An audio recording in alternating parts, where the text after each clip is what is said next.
Planning permission is a pain, but hopefully by sharing our experiences, we might make it a little bit easier. Pre-planning applications, why it can save a lot of headaches and why you should consider applying, especially if your design is a little bit funky. So what situation are we in? Sunny one from the looks of things today. We have full planning approved for the site, and that was in place before we got it. We don't like the house, we don't like the layout, and it's not off-grid. We have submitted one pre-planning application, which has been completed and feedback received. We've applied for full planning permission for our static caravan because we sited it before we started construction, and you only get it allowed or permitted if you've already got your building warrant and you've started construction, and we haven't. And then we've just had our second pre-planning application meeting done a couple of days ago. Feedback received verbally, but not written feedback received. So a very, very big factor for us buying this land is that it already had planning permission for it. If you're looking for a piece of land that doesn't have planning permission on and you're not very sure that it's going to have planning permission approved, it's going to be very handy getting pre-planning application, because you can apply for it for land that you don't own, the owners aren't notified, and it can just give you an indication as to whether the land that you're looking to buy is a sound investment, because you don't want to go buying it and then discover you can't build on it. You go through the whole planning application, it takes several years. And also, if you're looking to buy something, you're looking to buy it pretty quick, and pre-planning applications is a lot faster than full planning applications. Full planning can take, I've heard stories of 2 years, but the actual quotes from the planners are about 3 months. So, take that with a pinch of salt. But pre-planning application for me is a must. We applied for it here before we actually purchased, even though there was full planning for a house in this location, because we didn't want to buy it and then discover that they would only allow that house to be built.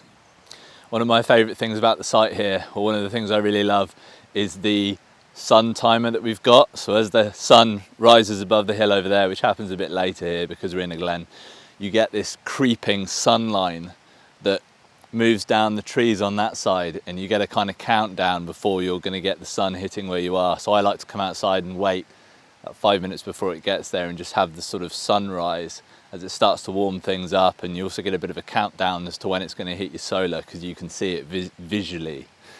It's a really lovely way of kind of waking up and experiencing the sun, especially in a place that's a little bit cooler than the rest of England.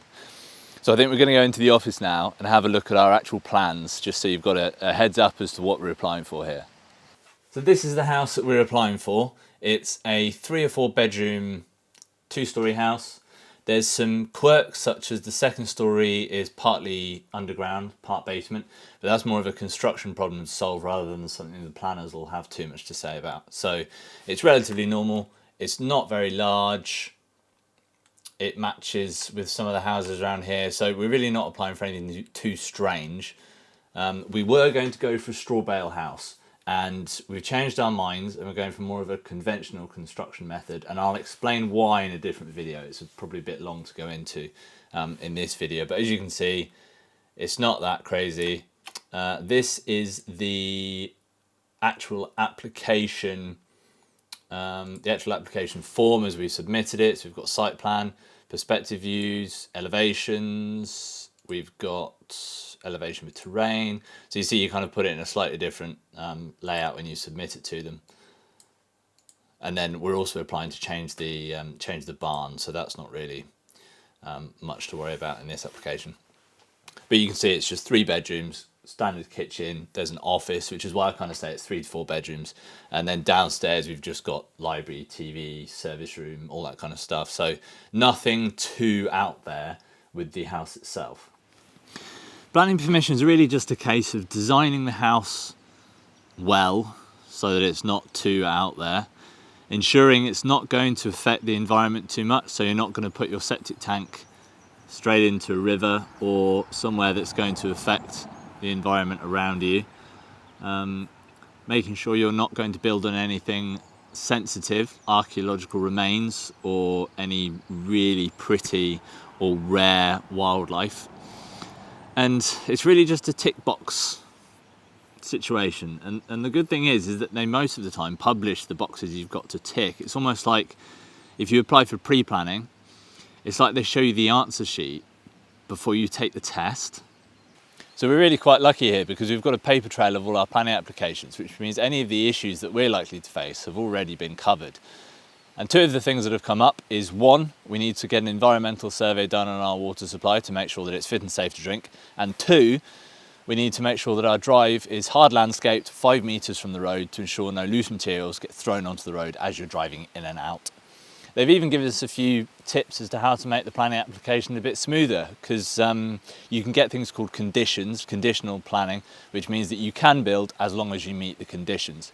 One of the suggestions has been that if we add a little bit more hedging to our fence, then it will screen off our plot, which means that any objections from people being able to see it will likely be reduced because you can't see the house from the road. So it works both ways in that it helps us with the planning application, it screens the house, and also we don't have to look at the road. So most of the time, these policies are for your own good as well as others. Not every single time, but most of the time.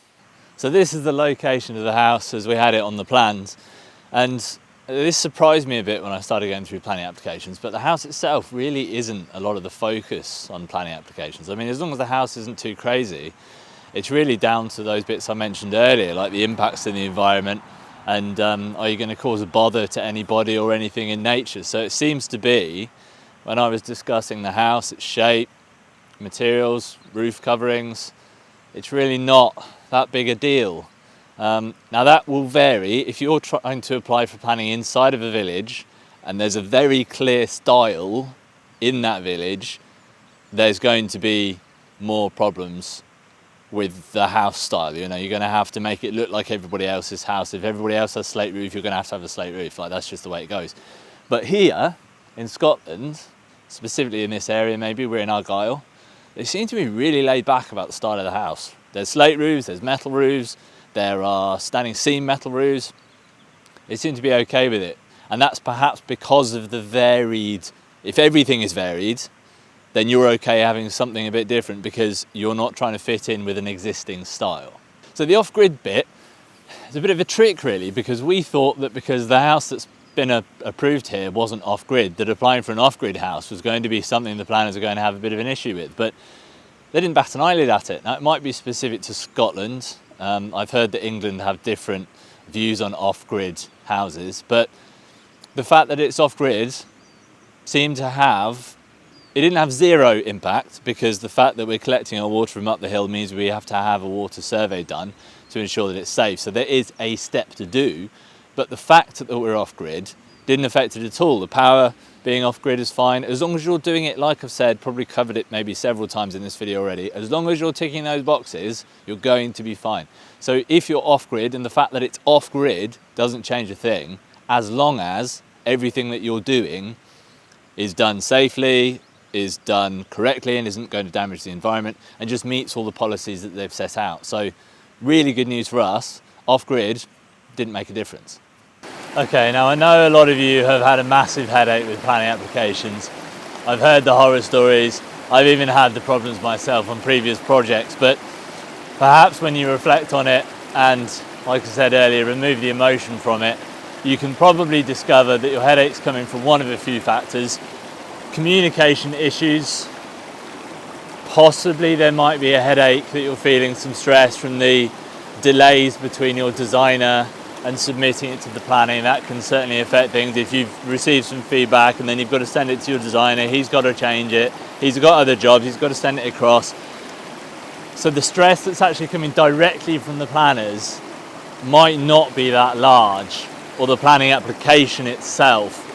And I think sometimes the issues that you might be having, if you were really honest with yourself, you might not be meeting what they're saying. Like, you might be like, yeah, my thing fits this, yes, it's screened from the road, my water's safe to drink. But if you really try to view it from their perspective, perhaps they have a point. There was an example around here that somebody was going through their planning permission, they were going on and on and on and on and on, and then eventually they just said, look, if we moved our house from being situated right next to this water source, a river or the sea, I can't remember what it was, would that be okay? And they just went, yeah, hip, there you go, planning, done. So sometimes communicate correctly, get a good designer, and try and speed things up, and be honest with yourself. Are you really meeting what the planners say you need to be meeting? And the whole thing might just be a bit smoother. But the pre-planning, like I've said, you're not having to second guess any of that. So just get the pre-planning in. The guy comes out, or he sends you a letter, or the lady comes out and sends you a letter and just says, pre-planning here, yeah, or pre-planning yes but, or pre-planning no way. And we've had that before. We applied for pre-planning in a village.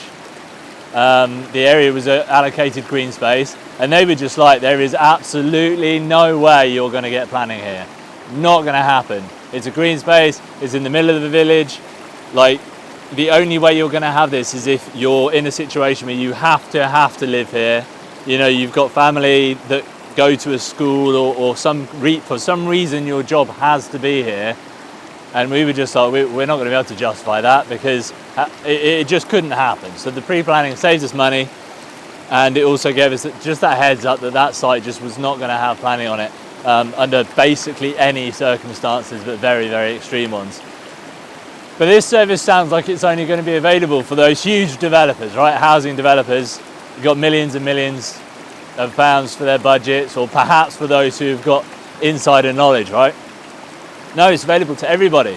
It's not expensive, £150, and the time frame is supposed to be about 4 to 8 weeks. So, I mean, in the grand scheme of things, 150 quid, 4 to 8 weeks time, saves so many problems down the line. So it's well worth the money. We've done it twice, and it's been worth it for us, so that when we know that we submit the planning, it's just much more likely to go through. We're also doing some excavations to just check our foundation conditions to see if we hit bedrock early. We don't want to dig that unless we've had the planners say, yeah, your location's okay. So by pre-planning, we've had them say, yes, the location's okay, yes, the size is pretty good. Obviously, this isn't full planning. They haven't said, yes, stamp, there's your planning, but they've said it's just worth the risk for us now. So we're going to excavate, we're going to see what the ground conditions are like, knowing that the money that we're spending is for something we are very likely to get planning permission for. Okay, one more thing.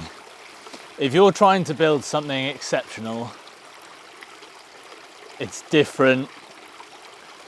Planners are just human beings. So if you're showing them something that they've never seen before, the things that they have coming through their desk every day are one thing, and the thing you're trying to apply for is something completely different, you're just going to have a harder time. I implore you, please pursue this, because buildings of unusual nature are worth it. We're going to progress as a species if we keep pushing the boundaries. Unusual buildings are just beautiful things. So I really think these are worth doing, but know that when you do something different, and this is the case in all areas of life, if you're doing something hard, you're doing something different, you're doing something unusual, you're trying to do it a strange way, it's always harder, and planning permission is no different. So if you're applying for something, tree house made of tyres, you're trying for the straw bale house that we were considering doing, it's going to be harder. You're going to have to put more effort into proving that it matches all of the criteria. It's just going to be more of a challenge. So just be aware that if what you're applying for is something special, you're going to have to put a special amount of effort in to make it work. Well, that was a nice morning spent outside. Pre-planning application, please consider it. Might make your life a bit easier. And as an added bonus, when the planners get their main application, it might even go quicker because they've already got a heads up as to what you're trying to do. Next kind of videos, we're currently working on our charcoal that we dried the timber for in our last video. So if you'd like to come and see more from us, come join us. Nice to have you here. We'll see you in the next one.